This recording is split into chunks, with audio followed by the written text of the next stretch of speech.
Hi everyone, welcome back to my channel and today we are continuing chapter number 5 of NCERT जिसका नाम है legislature. ठीक है, इससे प्रीवियस वीडियो में हम बात कर चुके हैं अबाउट लोकसभा एंड राज्यसभा। ठीक है, हमने देखा था कि क्या होता है लोकसभा, क्या राज्यसभा। ठीक है, उनके फंक्शंस कुछ देखे थे और आज की वीडियो में हम बात करने वाले हैं कि व्हाट डज पार्लियामेंट डू, मतलब पार्लियामेंट के फंक्शंस के बारे में आज हम डिस्कस करने वाले हैं इस वीडियो में। ठीक है, कि क्या डिफरेंट फंक्शंस पार्लियामेंट परफॉर्म करती है। सो पार्लियामेंट में बता चुकी हूँ कि पार्लियामेंट क्या होता है। ठीक है, अगर आप लोगों ने वीडियो नहीं देखी है तो आप लोग प्लेलिस्ट में जाके देख सकते हैं।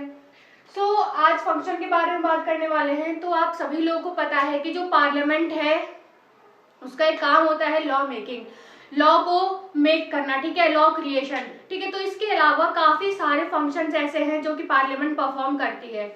सबसे पहला फंक्शन है लेजिस्लेटिव फंक्शन, लेजिस्लेट। ठीक है, लेजिस्लेटिव और लेजिस्लेचर मतलब सब मिला जुला के एक ही है कि बिल को, मतलब किसी भी कानून को बनाना।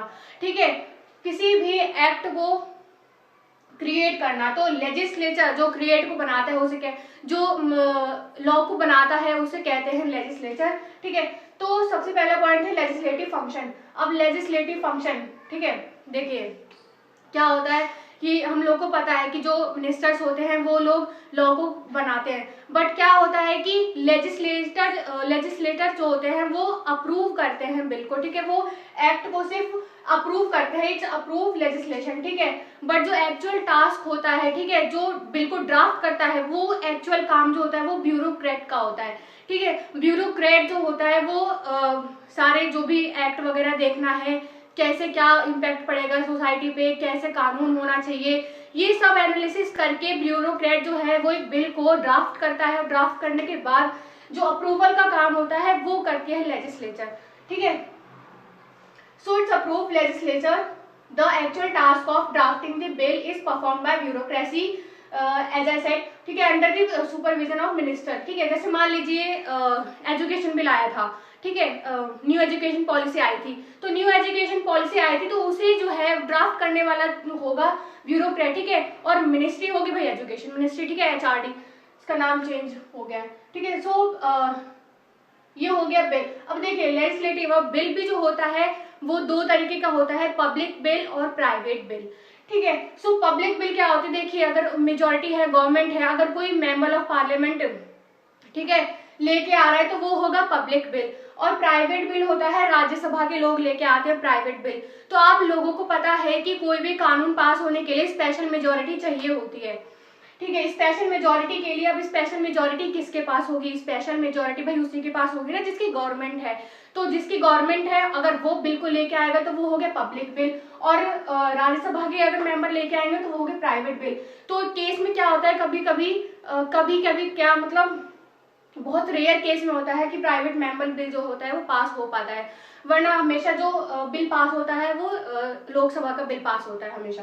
सो दो तरीके के बिल हो गए, प्राइवेट मेंबर बिल और पब्लिक मेंबर बिल। ठीक है, किसमें, लेजिस्लेटिव फंक्शन में। ये पार्लियामेंट का फंक्शन है पहला। ठीक है, दूसरा फंक्शन होता है control of executive and ensuring it's accountability. अब पार्लियामेंट जो सेकंड फंक्शन परफॉर्म करती है वो होता है एग्जीक्यूटिव पे कंट्रोल लगाना बाय चेक। ठीक है, हाँ, इस वाले पॉइंट को आगे चैप्टर में पढ़ने वाले हैं। ठीक है, बहुत अच्छे से डिस्कस करेंगे। तो सेकंड पॉइंट होता है पार्लियामेंट का एग्जीक्यूटिव पे चेक लगाना। ठीक है, और उसकी अकाउंटेबिलिटी को इंश्योर करना। काफी सारे मोशंस वगैरह और पार्लियामेंट में जो होता है वो आंसरेबल होते हैं एग्जीक्यूटिव्स। सो इस तरीके से क्या होता है कि वो चेक लगा देते हैं ताकि वो अपना दायरा, मतलब अपने जो उनके फंक्शन होते हैं एग्जीक्यूटिव के, वो उसे ओवर ना हो। ठीक है, ज्यादा फंक्शन परफॉर्म ना करे, मतलब कि अपने अपनी लिमिट को क्रॉस ना कर पाए। सो इसलिए जो पार्लियामेंट होती है वो चेक लगा के रखती है एग्जीक्यूटिव्स पे। थर्ड फंक्शन जो होता है वो फाइनेंशियल फंक्शन। ठीक है, फाइनेंस मतलब money, right. So financial function, legislature control taxation. अब देखिए टैक्स वगैरह काफी सारे जीएसटी वगैरह हो गया, तो इसको कंट्रोल करने का काम क्या होता है, लेजिस्लेचर का काम होता है। ठीक है, मतलब पार्लियामेंट का काम होता है, right. And the way which money is used by the government. ठीक है, और सरकार के द्वारा कितना खर्च किया जाएगा। ठीक है, किस चीज पे, किस डिपार्टमेंट, कौन से डिपार्टमेंट को कितना रिवेन्यू दिया जाएगा। ठीक है, डेवलपमेंट के लिए। तो ये सारे जितना भी खर्चा होता है गवर्नमेंट के अंदर, सो ये सारा पार्लियामेंट ही देखती है, ठीक है। अगर किसी पर्टिकुलर मिनिस्ट्री को ग्रांट देना हो कि रिसोर्सेज, ठीक है, रिसोर्सेज का ग्रांटेशन करना हो, तो ये सब काम जो होता है वो पार्लियामेंट करती है। ये सारे जो फंक्शंस हैं ये हमारे फाइनेंशियल फंक्शन में आते हैं। सेकंड जो है, the legislature also ensure that the government does not over spend, right,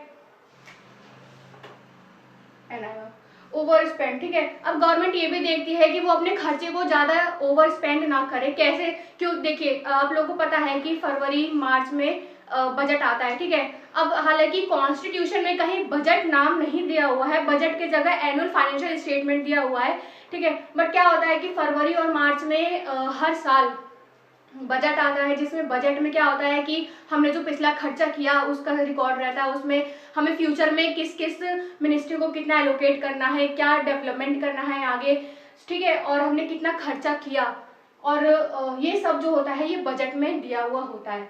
सो इस तरीके से क्या होता है कि गवर्नमेंट जो है वो ज्यादा स्पेंड नहीं कर सकती इस तरीके से, ठीक, क्योंकि बजट में भाई सबको पता रहता है कि कौन सी मिनिस्ट्री या फिर कौन से डेवलपमेंट के लिए कितना पैसा लगाया जाना है। अगर कोई योजना है तो उसके लिए कितना रिसोर्सेज ग्रांट करना चाहिए, राइट। अगर कोई हाईवे वगैरह का प्रोजेक्ट है तो उसके लिए कितना सोर्स ग्रांट करना चाहिए। तो ये सब जो होता है ये फाइनेंशियल फंक्शन के अंदर आता है, जो कि पार्लियामेंट जो है परफॉर्म करती है, राइट। सो ये मैंने बता दिया कि एनुअल फाइनेंशियल स्टेटमेंट कॉन्स्टिट्यूशन में गिवन है, बजट नाम से कहीं नहीं दिया हुआ है, राइट।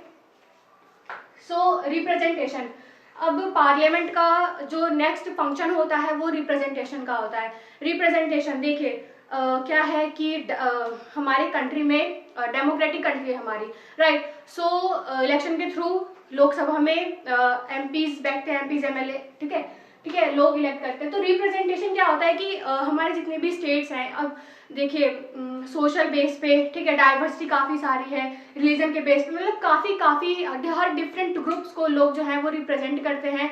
और जो वहाँ पे लोग बैठते हैं लोकसभा में वो पूरी कंट्री को जो है वो रिप्रेजेंट करते हैं, ठीक है। हर सोशल ग्रुप को या फिर कोई भी तरीके का ग्रुप हो, प्रेशर ग्रुप हो या फिर कोई भी ऐसा ग्रुप हो जिसको रिप्रेजेंट करना हो, मतलब हर रिप्रेजेंटेशन, डिफरेंट डाइवर्सिटी है कंट्री में। सो लोग जो पार्लियामेंट होता है उसका फंक्शन होता है रिप्रेजेंटेशन का, राइट।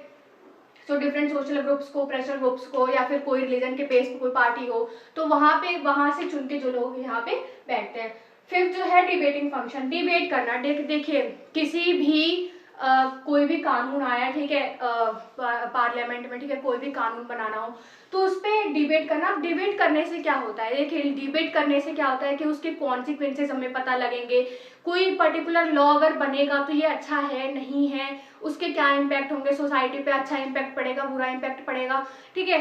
तो और डिफरेंट सोसाइटी पे इसका क्या इम्पैक्ट पड़ेगा। जैसे मान लीजिए कोई भी ऐसा बिल आया कि एक पर्टिकुलर बिल को तो वो मतलब लाभदायक है, लेकिन दूसरे वाले ग्रुप के लिए भाई वो उतना प्रॉफिटफुल नहीं है। सो डेट्स वाई मतलब हर चीज पे जो है पार्लियामेंट में डिबेट होता है। तो डिबेट फंक्शन एक हो गया पार्लियामेंट का।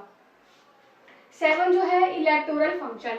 अब देखिए पार्लियामेंट जो होती है, अब आप सोच रहे होंगे भाई पार्लियामेंट कहाँ से इलेक्ट करेगी, राइट। नहीं, इलेक्ट करती है, देखिए प्रेसिडेंट और वाइस प्रेसिडेंट। जैसे कि मैं वीडियो में बता भी चुकी हूँ, मैं पढ़ा भी चुकी हूँ कि जो प्रेसिडेंट और वाइस प्रेसिडेंट का इलेक्शन होता है, ठीक है, वो ये लेजिस्लेचर के थ्रू ही होता है, राइट। जो एमपीज एमएलए होते हैं वो लोग इनको इलेक्ट करते हैं। 8 हो गया जुडिशियल फंक्शन, ठीक है। जुडिशरी फंक्शन कैसे, अब जुडिशियल फंक्शन तो हाई कोर्ट सुप्रीम कोर्ट करती है, बट लेजिस्लेचर कैसे करता है, देखिए लेजिस्लेचर करता है considering the proposal for removal of president, vice president, जजेस of high court and supreme court. अब देखिए वाइस प्रेसिडेंट, प्रेसिडेंट का जैसे मान लीजिए कि कोई भी मेंबर है, अगर वो चाहता है कि मतलब प्रेसिडेंट हट जाए तो वो देखेगा ना कि भाई क्या ऐसा काम किया है प्रेसिडेंट ने या फिर वाइस प्रेसिडेंट ने कि उसको हटाने की नौबत आ गई। तो वो देखता है कि क्या सही है क्या गलत है, ठीक है। सो ये हम बात कर चुके हैं दोस्तों कि पार्लियामेंट फंक्शन क्या क्या परफॉर्म करती है, ठीक है। अब हम बात करते हैं कि power of Rajya Sabha, special power of Rajya Sabha, ठीक है, और लोकसभा की भी देख लेंगे, ठीक है। तो पावर की बात मैं कर चुकी हूँ, राइट। सो इसमें स्पेशल पावर देखते हैं। स्पेशल पावर क्या होती है, स्पेशल पावर होती है जो कि सिर्फ और सिर्फ राज्यसभा को दी गई है, या फिर अगर special power in case of Lok Sabha देखे तो स्पेशल पावर कुछ ऐसी जो कि सिर्फ लोकसभा को दी गई है और राज्यसभा को नहीं है, ठीक है। तो कौन कौन सी पावर है हम देख लेते हैं। सबसे पहले removing of matter from state list to either the union list, concurrent list. अब सबसे पहले तो आप लिस्ट समझिए, 3 तरीके की लिस्ट होती है। देखिए कानून बनाए जाते हैं तो 3 तरीके की लिस्ट होती है, ठीक है, concurrent list, state list, union list. सबसे पहले यूनियन लिस्ट, स्टेट लिस्ट और कंकरेंट लिस्ट। यूनियन लिस्ट क्या होता है, जिसपे कि राइट, और स्टेट लिस्ट क्या होता है, जिसपे कि जितने भी स्टेट है इंडिया में वो कानून बना सकते हैं। मतलब एक पर्टिकुलर स्टेट अपने स्टेट के तहत अपने कानून बना सकता है। और कंकरेंट लिस्ट में क्या होता है कि स्टेट और सेंटर दोनों लोग उसमें कानून बना सकते हैं, राइट। तो राज्यसभा की स्पेशल पावर ये है कि अगर किसी भी मैटर जो कि डील करता हो स्टेट लिस्ट से, तो उस केस में राज्यसभा से अप्रूवल लेना बहुत जरूरी है। किसको?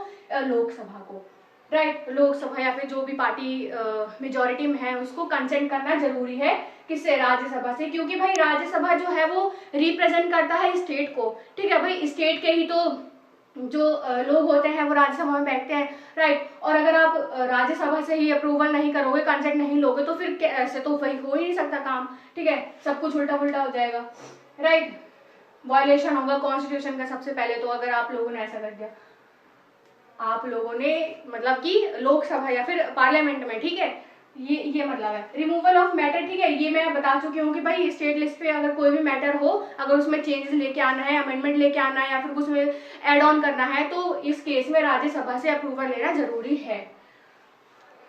स्पेशल पावर ऑफ लोकसभा, आप देखिए जो स्पेशल पावर्स होती है लोकसभा के केस में सबसे ज्यादा पावर दी गई है लोकसभा को, ठीक है। राज्यसभा को कम पावर है, स्पेशल पावर में भी जो लोकसभा है उसको ज्यादा पावर दी गई है राज्यसभा के कंपैरिजन में।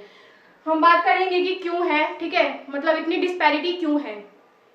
सो सबसे पहले जो फंक्शन है स्पेशल पावर ऑफ लोकसभा, तो इंट्रोड्यूस मनी बिल, ठीक है। अब मनी बिल क्या होता है? कोई भी बिल जो कि मनी से मतलब जो कि मनी से रिलेटेड हो वो इंट्रोड्यूस करने का काम होता है सिर्फ और सिर्फ लोकसभा।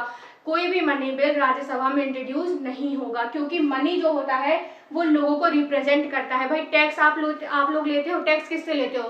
गवर्नमेंट तो टैक्स देती नहीं है, राइट। तो टैक्स किससे लोगे? भाई पब्लिक ही टैक्स देती है, और पब्लिक जो होता है, जो पब्लिक होती है उसको रिप्रेजेंट कौन करता है? लोकसभा, राइट। सो इसीलिए बिल भी जो आता है वो लोकसभा में आता है। सेकंड जो हो गया, the council of minister is responsible to Lok Sabha not Rajya Sabha.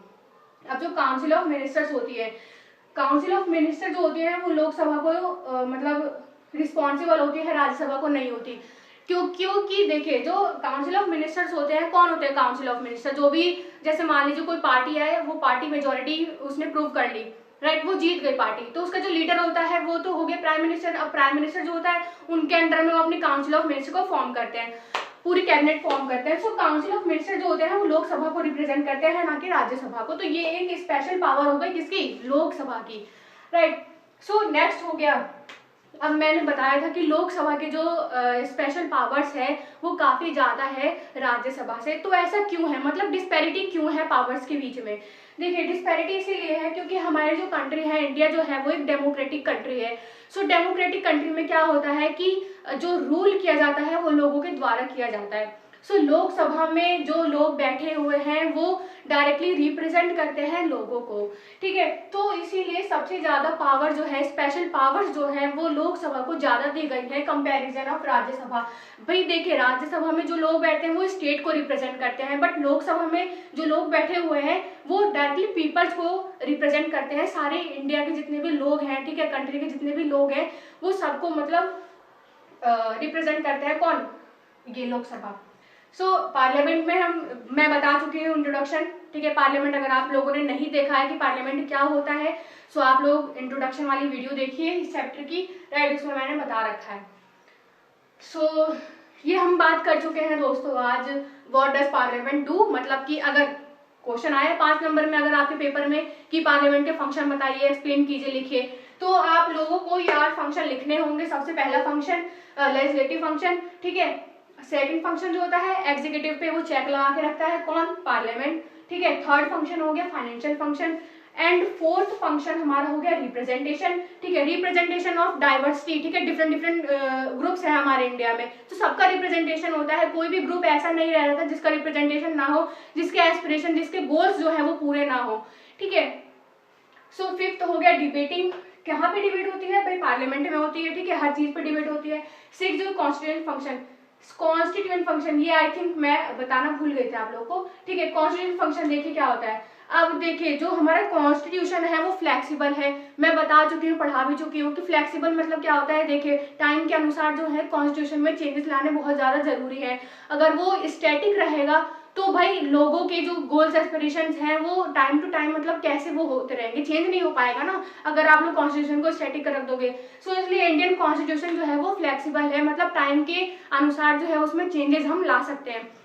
सो क्या होता है कि पार्लियामेंट जो है वो कॉन्स्टिट्यूएंट फंक्शन ऐसे परफॉर्म करते हैं, जैसे मान लीजिए कोई भी बिल है, जैसे फॉर एग्जांपल मान लीजिए रिसेंट में हमारी न्यू एजुकेशन पॉलिसी आई थी, ठीक है। न्यू एजुकेशन पॉलिसी आई तो क्यों आई थी, क्योंकि पहले वाली जो पॉलिसी थी वो काफी पुरानी हो गई थी, ठीक है, टाइम के अनुसार हमें चेंज करना पड़ा, तो अमेंडमेंट आए। तो आर्टिकल जो है वो 368 है, ठीक है। कोई भी अगर अमेंडमेंट हमें लाना हो तो कौन से आर्टिकल के तहत हम लेके आते हैं, तो आर्टिकल 368, ठीक है। और कोई भी अमेंडमेंट लाने के लिए हमें स्पेशल मेजोरिटी चाहिए होती है, राइट।